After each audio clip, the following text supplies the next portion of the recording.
मेरा आज का विषय थायराइड ग्रंथि और उससे स्रावित हार्मोन के बारे में है। जैसा कि हम लोग जानते हैं कि हमारा जो शरीर है उसमें हमेशा चयापचय क्रिया या मेटाबॉलिज्म होते रहता है और उससे चयापचय से संबंधित कई बीमारियां आज हमारे देश में कई लोगों को हो रही है, जिसमें डायबिटीज़ और थायराइड से संबंधित बीमारियां भी बहुत ज़्यादा आज महिलाओं में और पुरुषों में पाई जा रही है। तो ये क्या है और ये कैसे होती है, इसका जो एक विस्तृत जानकारी है मेरे इस संभाषण के माध्यम से आपको प्राप्त होगी। हमारा जो शरीर है वो दो तंत्र से मुख्यतः संचालित होता है, जिसे हम तंत्रिका तंत्र और हार्मोन प्रणाली कह सकते हैं। तंत्रिका तंत्र की जो प्रतिक्रिया होती है वो कभी भी बहुत तेज होती है और कम समय के लिए होती है और वो कोशिकाओं के माध्यम से ऊतकों को संचालित करती है। वहीं हार्मोन प्रणाली जो है वो हार्मोन का स्त्राव करती है और हार्मोन स्त्राव के बाद वो हार्मोन जाकर अपनी क्रिया दर्शाता है, जो काफ़ी धीमी होती है और काफ़ी लंबी अवधि के लिए होती है। हार्मोन के स्त्राव और प्रतिक्रिया के अनुसार हम कोशिकाओं को 3 श्रेणी में बांट सकते हैं। ऑटोक्राइन वो कोशिकाएं होती है जिनमें से हार्मोन निकल के उसी कोशिका पे अपनी क्रिया दर्शाता है, तो उसे हम ऑटोक्राइन ऐसा कहते हैं। एंडोक्राइन या अंतरस्त्रावी उसे कहते हैं जो जिस कोशिका से हार्मोन निकल के रक्त में प्रवाहित होकर दूसरी कोशिका पे अपनी क्रिया दर्शाता है, उसे अंतरस्त्रावी कहते हैं। और पैराक्राइन में एक कोशिका से निकल के दूसरी कोशिका पे सीधे जाके यदि हार्मोन अपनी क्रिया दर्शाता है तो उसे हम पैराक्राइन कहते हैं। ये चित्र के माध्यम से एंडोक्राइन, पैराक्राइन और ऑटोक्राइन को समझाया गया है। जैसा मैंने बताया कि एंडोक्राइन में हार्मोन निकला और रक्त के माध्यम से जाके दूसरी कोशिका पे अपनी क्रिया दर्शाया। देन पैराक्राइन में एक कोशिका से निकल के दूसरी कोशिका पे जाके हार्मोन अपनी क्रिया दर्शाता है और ऑटोक्राइन में उसी कोशिका पे वो अपनी क्रिया दर्शाएगा। हार्मोन हमारी पूरे शरीर में हार्मोन जो रहता है वो ऋणात्मक प्रतिपुष्टि तंत्र के आधार पे काम करता है। इसका मतलब यह है कि जो हार्मोन हमारे शरीर में बहुत ज़्यादा क्रिया दर्शा दिया या उसका स्तर बहुत ज़्यादा हो गया तो वही इफेक्ट करेगा कि उसको कम करे। हमारा ब्रेन उसी का संज्ञान लेते हुए उसे कम करने की कोशिश करेगा, तो उसी हार्मोन के होने के कारण वो हार्मोन कम होगा और उसी हार्मोन के कम होने के कारण फिर से वही हार्मोन ज़्यादा होगा। तो ये कंटिन्यूस जो लगातार साइकिल ये चलते रहता है, तो इसे हम नेगेटिव फीडबैक सिस्टम या ऋणात्मक प्रतिपुष्टि तंत्र कहते हैं। जैसे उदाहरण के तौर पे यदि हम थायराइड हार्मोन को लें तो जब शरीर में क्रियाशीलता में कमी आती है तो हाइपोथैलेमस एक टीआरएच का स्त्राव करता है। हाइपोथैलेमस जो ब्रेन का एक हिस्सा है, ये टीआरएच जाकर पिट्यूटरी ग्लैंड पे अपनी क्रिया दर्शाता है और उसके प्रभाव से पिट्यूटरी ग्लैंड टीएसएच का स्त्राव करता है। जब टीएसएच का स्त्राव होता है तो टीएसएच जाके थायराइड ग्रंथि पे अपनी क्रिया दर्शाता है और T3 T4 को बनाना और उनको रिलीज करना, उनको निकालना, ये मुख्य काम टीएसएच करता है और जिससे T3 T4 जाके क्रियाशीलता को बढ़ा देते हैं। और जब हमारे शरीर की क्रियाशीलता काफ़ी बढ़ जाती है तो फिर से हाइपोथैलेमस इसका संज्ञान लेते हुए टीआरएच का स्त्राव कम करेगा, उसके फलस्वरूप टीएसएच का स्त्राव कम होगा और उसके कारण फिर से T3 T4 कम हो जाएंगे और फिर से क्रियाशीलता में कमी आ जाएगी। तो ये जो ऋणात्मक प्रतिपुष्टि तंत्र है ये लगातार हमारे शरीर में चलते रहता है। अब थायराइड ग्रंथि जो हमारे शरीर में कुल 9 अंतरस्त्रावी ग्रंथियां हैं, जिसमें थायराइड ग्रंथि ये सबसे बड़ी अंतरस्त्रावी ग्रंथि है। ये गले में हलक के नीचे रहती है और इसके 2 भाग होते हैं, वे श्वासनली के एक साइड या दोनों साइड हो सकते हैं। थायराइड ग्रंथि जो है T3 और T4 यह हार्मोन के उत्पादन में शामिल होती है। इसका जो मुख्य कार्य है वो T3 और T4 हार्मोन बनाने का होता है थायराइड ग्रंथि का। यह हार्मोन कोशिकाओं के चयापचय क्रिया को बढ़ाते हैं। T3T4 का जो मुख्य कार्य है कोशिकाओं के ऊपर अभिग्राहक पे चिपक कर उस कोशिकाओं के अंदर रासायनिक क्रिया करके चयापचय क्रिया को बढ़ाना है। जब हमारे शरीर की क्रियाशीलता में कमी आती है तो हाइपोथैलेमस उसे पहचान कर थायराइड रिलीजिंग हार्मोन का स्राव करता है, जैसे मैंने इसके पहले चित्र में समझाया आपको।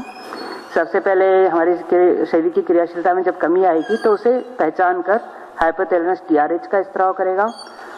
TRH जो है थायराइड रिलीजिंग हार्मोन पिट्यूटरी नामक ग्रंथि पर अपना कार्य दर्शाएगा और उसके प्रभाव में पिट्यूटरी स्टिमुलेटिंग हार्मोन का निर्माण और स्राव होगा पिट्यूटरी ग्लैंड से। पिट्यूटरी थायराइड ग्रंथि के जो TSH है थायराइड स्टिमुलेटिंग हार्मोन, वो हमारे शरीर के में अन्य क्रियाओं के साथ 3 प्रमुख क्रियाओं को प्रेषित करता है, जिसमें थायराइड ग्रंथि के अंदर T3 और T4 हार्मोन का निर्माण करवाना, आंतों से रक्त में आयोडीन के अवशोषण को बढ़ाना और प्रोटीन को तोड़ने वाले एंजाइमों को क्रियाशील करना। ये 3 प्रमुख कार्य TSH चालू कर देता है। जैसे ही उसका स्राव होता है तो वो ये 3 कार्यों को शुरू कर देता है।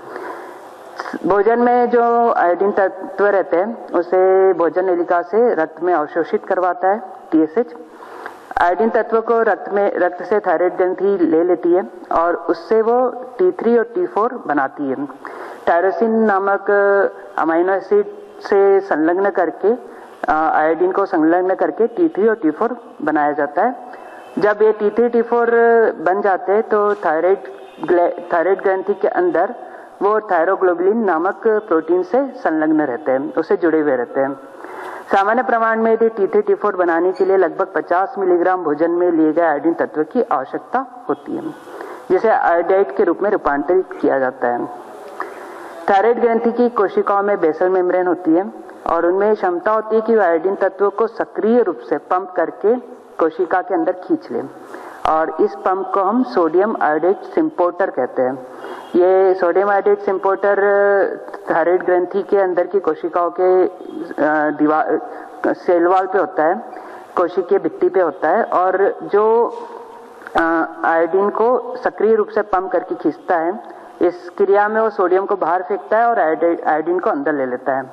इसे हम आयोडाइड प्रग्रहण या आयोडाइड ट्रैपिंग भी कहते हैं। सामान्य अवस्था में आयोडाइड पंप जो रहता है वो रक्त में मौजूद आयोडाइड की तुलना में 30 गुना तक सांद्र कर सकता है, यानी 30 गुना तक यदि रक्त में आयोडीन का कॉन्सेंट्रेशन है तो उसको खींच सकता है अंदर। यदि आयोडाइड का कॉन्सेंट्रेशन ज्यादा भी हो रहा है तो भी वो उसे खींच के अंदर ले सकता है। अतिरिक्त जो आयोडीन हम लेते हैं उसे मूत्र में विसर्जित किया जाता है। आयोडीन तत्व थायराइड ग्रंथि के अंदर फॉलिकुलर कोशिकाओं में सोडियम, ये जैसे मैंने बताया को ट्रांसपोर्टर सिस्टम रहता है जिसमें सोडियम बाहर जाता है और आयोडीन को अंदर लिया जाता है, जो सोडियम आयोडाइड सिम्पोर्टर ये कार्य करते हैं। फॉलिकल कोशिकाओं में आने के बाद आयोडीन तत्व का ऑक्सीकरण होता है जिसे पेरोक्साइड नामक एंजाइम द्वारा किया जाता है। अब ये जो ऑक्सीडाइज्ड आयोडाइड है इसे टायरोसिन से संलग्न करके T3 T4 हार्मोन का निर्माण किया जाता है। जैसा कि चित्र में दिखाया गया है, टायरोसिन के साथ आयोडीन संलग्न हुआ और जब 4 आयोडीन के मॉलिक्यूल संलग्न होते हैं तो उसे T4 कहते हैं, और टायरोसिन अमीनो एसिड के साथ जब 3 आयोडीन मॉलिक्यूल संलग्न होते हैं उसे T3 कहते हैं। जब T3 T4 हार्मोन थायराइड ग्रंथि के अंदर होते हैं तो वो एक थायरोग्लोबुलिन नामक प्रोटीन से जुड़े होते हैं। थायरोग्लोबुलिन प्रोटीन को तोड़ने वाले एंजाइम जिन्हें TSH ने एक्टिवेट किया था वो थायरोग्लोबुलिन को तोड़ के T3 T4 को मुक्त अवस्था में लाकर रक्त में ला देते हैं। रक्त में आने के बाद T3 T4 हार्मोन अल्ब्यूमिन नामक प्रोटीन से जुड़ जाते हैं और यह अल्ब्यूमिन प्रोटीन उन्हें लेकर सारे कोशिकाओं के ऊपर जो अभिग्राहक होते हैं उस पर चिपका देते हैं। T3 T4 हार्मोन रक्त में प्रवाहित होकर ऊतकों और कोशिकाओं पर मौजूद विशेष अभिग्राहक पर चिपक जाते हैं, जिसके परिणाम स्वरूप ऊतकों और कोशिकाओं के अंदर चयापचय क्रिया में बढ़ोतरी आती है और ऐसा करते करते धीरे धीरे हमारे पूरे शरीर की क्रियाशीलता में बढ़ोतरी हो जाती है।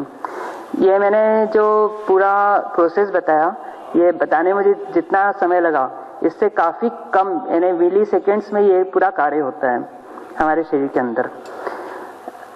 यदि जैसे ही क्रियाशीलता जब बहुत बढ़ जाएगी तो उसे फिर ऋणात्मक प्रतिपुष्टि के द्वारा फिर से T3 T4 का हार्मोन कम किया जाता है और क्रियाशीलता को कम किया जाता है। तो ये पूरा संचालन संचालित तौर पे और कंट्रोल नियंत्रण करके हमारे शरीर में गतिविधि चलते रहती है। इसमें यदि कहीं पे भी कुछ यदि प्रॉब्लम हो या कुछ भी कम या ज़्यादा हो तो वो एक हमारे शरीर में बीमारी के तौर पे दिखता है। सबसे पहले घेंगा या गल्स हुआ है, ये आयोडीन की कमी से होता है। थायराइड हार्मोन के मुख्य दो भाग है, टायरोसिन और आयोडीन। जब भोजन और जल में आयोडीन तत्व की कमी हो जाती है तो थायराइड ग्रंथि ज्यादा से ज्यादा आयोडीन अवशोषण करने के लिए अपना आकार बढ़ा लेती है, जिसे हम घेंगा के रूप में देखते हैं। जैसा कि ये आपको चित्र में दिख रहा है, थायराइड ग्रंथि ने अपना आकार बढ़ा लिया है और आयोडीन ज्यादा से ज्यादा अवशोषित करने के लिए, और वो घेंगा के रूप में दिखता है। सामान्य तौर पर जो पहाड़ी प्रदेश है वहाँ पे जल में आयोडीन की कमी होती है तो उसमें घेंगा ज़्यादा पाया जाता है। हाइपोथायराइड ये एक स्थिति है जिसमें थायराइड हार्मोन सामान्य से कम मात्रा में होते हैं।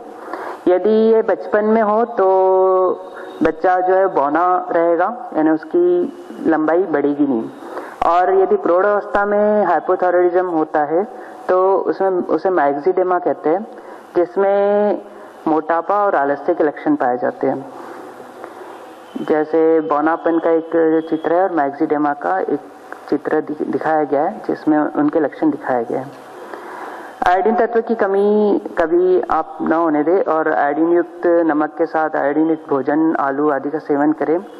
थायराइड ग्रंथि को हमेशा सामान्य कार्य करने के लिए हमें रोज व्यायाम करना चाहिए और ये अनिवार्य है ताकि हमारे शरीर का चयापचय एक निश्चित बना रहे और मेटाबॉलिज्म चयापचय से संबंधित बीमारी हमें ना हो। धन्यवाद।